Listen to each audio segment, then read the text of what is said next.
Hello friends, আসসালামু আলাইকুম। আমি নাফিউল হাসান নাফি তোমাদের সাথে আছি। আমি তোমাদের ভাই, বন্ধু এরকম মনে করতে পারো। আজকে আমরা যে বিষয়ে কথা বলবো সেটা হচ্ছে বেলুন বা সিলিন্ডার নিয়ে। তোমরা হয়তো টপিক দেখেই বুঝতে পারছো। বেশি কথা বলবো না। আমরা বিষয়টাকে কিভাবে সহজ করা যায় আমরা দেখতে পারি। এই জিনিসগুলো যেমন বেলুন বা সিলিন্ডারের আয়তন, তারপরে ক্ষেত্রফল এগুলো হচ্ছে আমরা খুব ছোট, ছোট টপিক হিসেবে YouTube বা বিভিন্ন মাধ্যমে পাই না। আমি দেওয়ার উদ্দেশ্যটা হচ্ছে এই ছোট, ছোট ভিডিও যাতে তোমরা খুব সহজে খুঁজে পাও। অন্যান্য স্যারেদের ভিডিও খুব ভালোভাবে সুন্দরভাবে দেওয়া থাকে কিন্তু টপিকগুলো খুব বেশি ৪ ঘন্টা ৫ ঘন্টা এরকম ভিডিওতে থাকে এজন্য তোমাদের খুঁজতে সমস্যা হয়। এজন্য আমি তোমাদের সহজ করার জন্য যেই জিনিসগুলোকে গোছানো উচিত সেই গোছানো টপিকগুলো আমি আ ধরো প্রতি সপ্তাহে বা প্রতিদিনে একটা, একটা করে তোমাদেরকে দিয়ে দেব। সময়গুলো খুব অল্প, ওয়ান ট্যাপ বলতে পারো। আ ৪ থেকে ৫ মিনিট, ২ থেকে ৩ মিনিট এরকম ভিডিও হবে। তোমরা মনোযোগ দিয়ে আশা করি শুনবে। ঠিক আছে? আজকে আমরা বেলুন ও সিলিন্ডার নিয়ে আলোচনা করছি। বেলুন বা সিলিন্ডার কি? বেলুন বা সিলিন্ডার এটা হচ্ছে একটা ঘন বস্তু। আমরা যদি একটু আঁকি, হয়তো খুব সুন্দর হবে না। বোঝানোর জন্য আঁকছি। এটাই হচ্ছে আমাদের বেলুন বা সিলিন্ডার আকৃতি। আমরা এই জিনিসগুলোর সাথে পরিচিত। আমরা যদি দেখি আ সিলিন্ডার বা বিভিন্ন বড়, বড় ড্রাম এই জিনিসগুলো সিলিন্ডার বা বেলুন আকৃতি। এদের ক্ষেত্রে আমরা তল কয়টা পাই? তল এখানে একটা, এটা হচ্ছে বৃত্তাকার তল। এখানে আরেকটা, এটাও বৃত্তাকার তল। আর এটা হচ্ছে একটা বক্রতল। এই তলগুলো মোটে হচ্ছে ৩ টা তল। তাহলে তল কয়টি?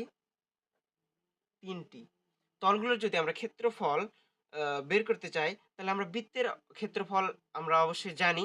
এটা হচ্ছে পাই আর স্কয়ার। এটা হচ্ছে বৃত্তের ক্ষেত্রফল। তাহলে এখানে ২ টা বৃত্ত আছে। তাহলে হচ্ছে আমরা যেহেতু ২ টা বৃত্ত তাহলে যদি ২ টা বৃত্ত থাকে তাহলে 2 পাই আর।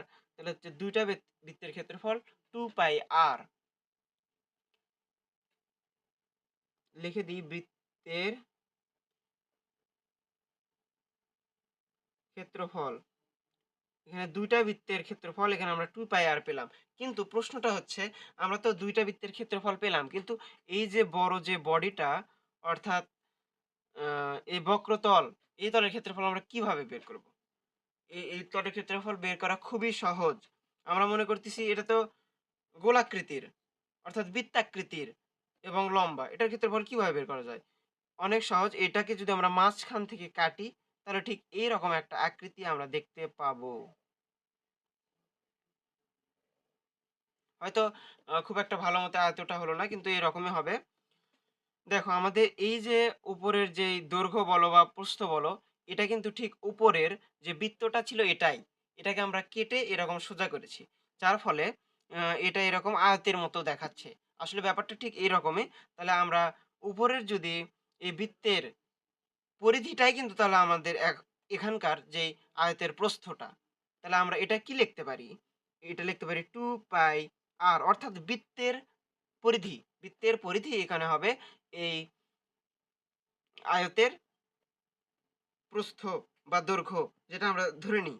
আমরা ধরে নিলাম এটা হচ্ছে দৈর্ঘ্য। তাহলে 2 পাই আর এটা এর দৈর্ঘ্য। আর আমরা উচ্চতা অবশ্যই জানি h। উচ্চতা হচ্ছে বেলুনের h। তাহলে এটার ক্ষেত্রফল কি হবে? এটা তোমাদের অজানা মনে হয় না। তাহলে এটা তোমরা অবশ্যই হয়তো জানো। এটা হচ্ছে 2 পাই আর ইনটু h তাহলে হচ্ছে 2 পাই আর h। তাহলে হচ্ছে এই আয়তের ক্ষেত্রফল অর্থাৎ এই বক্রতলের ক্ষেত্রফল বা এই আয়তের ক্ষেত্রফল আ আমরা আয়তই এখানে লিখতেছি। যেহেতু আয়তাকৃতির করেছি।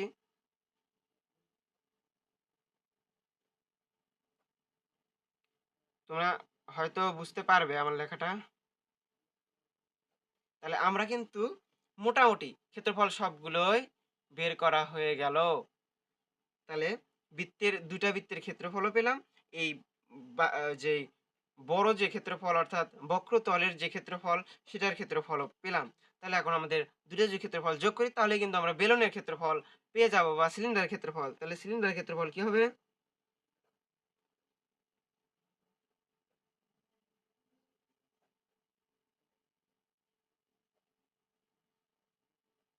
তাহলে বৃত্তের ক্ষেত্রফল ২ টি বৃত্তের ক্ষেত্রফল আমি কিন্তু তোমাদের বোঝানোর জন্য জিনিসটা একটু বড় করছি।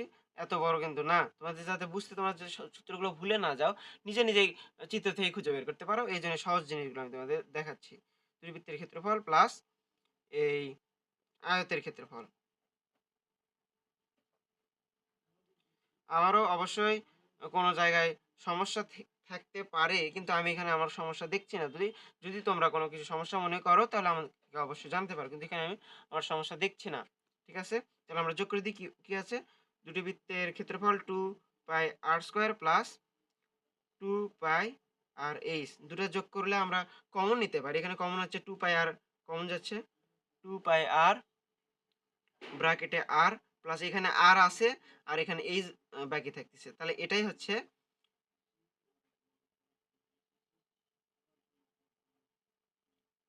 আমাদের সিলিন্ডারের ক্ষেত্রফল।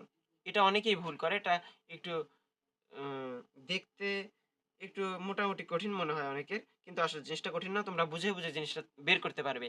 আর এই বেলুনের আয়তন বের করা তো একদম পানির মতো সহজ। আমরা বেলুনের আয়তন, ধরো আমরা বেলুনটা এখানে নিলাম। বেলুনটা কিন্তু এইরকম।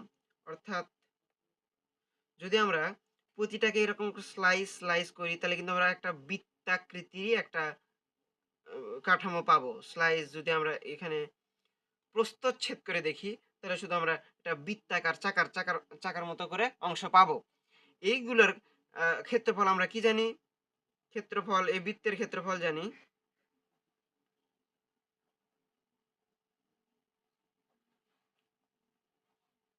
সরি পাই r স্কয়ার। বৃত্তের ক্ষেত্রফল জানি।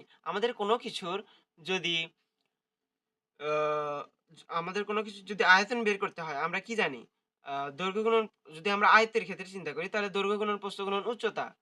অর্থাৎ আ আয়তের ক্ষেত্রফলের সাথে উচ্চতা গুণ করতে হয়। এক্ষেত্রেও ঠিক ওই রকমই। তোমরা মনে রাখবা এখানে ক্ষেত্রফলের সাথে হচ্ছে উচ্চতাটা গুণ হবে। এখানে উচ্চতাটা h, তাহলে যদি বৃত্তের ক্ষেত্রফল আমরা জানি, এই বৃত্তাকারের ব্যাসটাই হচ্ছে r। এই যে এখানে ব্যাসটা আছে, এখানে ব্যাসটা হচ্ছে r। তাহলে আমরা উচ্চতাটা জানি, তাহলে এখানে আর কিছুই তো লাগতেছে না। তাহলে আমরা লিখি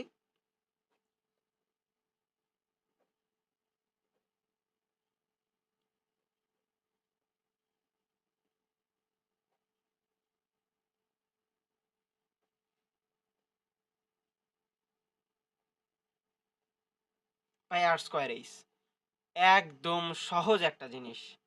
তোমরা খুব ভালোভাবে জিনিসগুলো আশা করি বুঝতে পারবে। একদমই পানির মতো সহজ। আমরা এখানে ঘন একক লিখব কিন্তু। কারণ এটা হচ্ছে আয়তন। আয়তন সবসময় ঘন একক লিখতে হয়। আচ্ছা, আয়তন বলতে কি বোঝাচ্ছে? আয়তন বলতে বোঝাচ্ছে এটা কতটা স্পেস দখল করে আছে। বন্ধুরা, তাহলে তোমরা শিখতে পারলে এবং জানতে পারলে জিনিসগুলো এত সহজে উপলব্ধি করা যায় যে এগুলো আর কোনোদিন হয়তো ভুল হবে না। ভুল হওয়ার সম্ভাবনাও খুব কম।